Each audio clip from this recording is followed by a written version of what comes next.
Hi, my name is Tarun Dev, and in this video, I am going to explain the difference between 2D designs and 3D designs. And I'll also try to cover up any misconceptions which might occur to any student who is going to learn this topic for the very first time. So here we go. I'm going to explain in this video as if I'm trying to explain this topic to my colleague or to any other teacher. So let's start. So usually I start by asking this question to the students while I'm explaining what 3D designing is all about. So I flash this question in front of the screen that what is the basic difference between 2D and 3D. With that, I also display some visuals, any character which is made in 2D design as well as in 3D. So usually what I do, I pick some common characters, some cartoon characters, or maybe some gaming characters. For example, Mario, or for example, maybe Tom and Jerry, or any other character for that matter.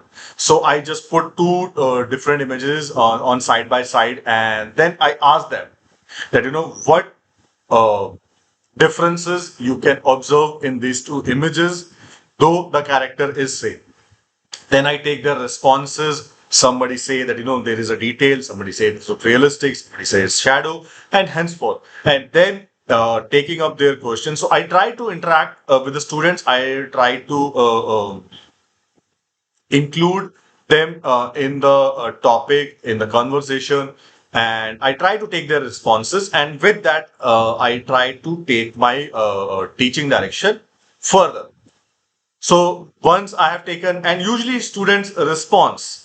So usually students respond with some relevant and meaningful answers, and here and there also they think that okay, this might be the correct answer, but usually that is not. And then afterwards, I show them each point. So for example, 2D shapes has area. But if we compare 3D shapes, it is a solid object. It looks like a solid object and it has volume. So it looks more solid, more real. It has more depth. Okay. Coming to one more dimension, 2D to 3D, it adds a depth to it with which, there is more realism of the shadows and highlights, all those things. And of course, with adding another dimension, it looks more real. So I try to explain all these things in different points. That's how I cover this topic.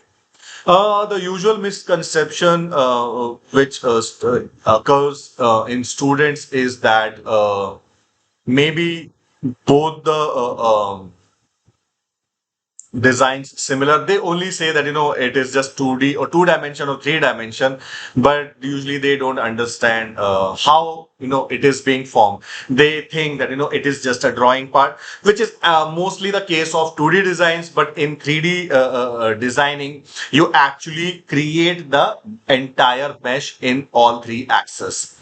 So this is one of the misconceptions which students face while learning this topic for the first time.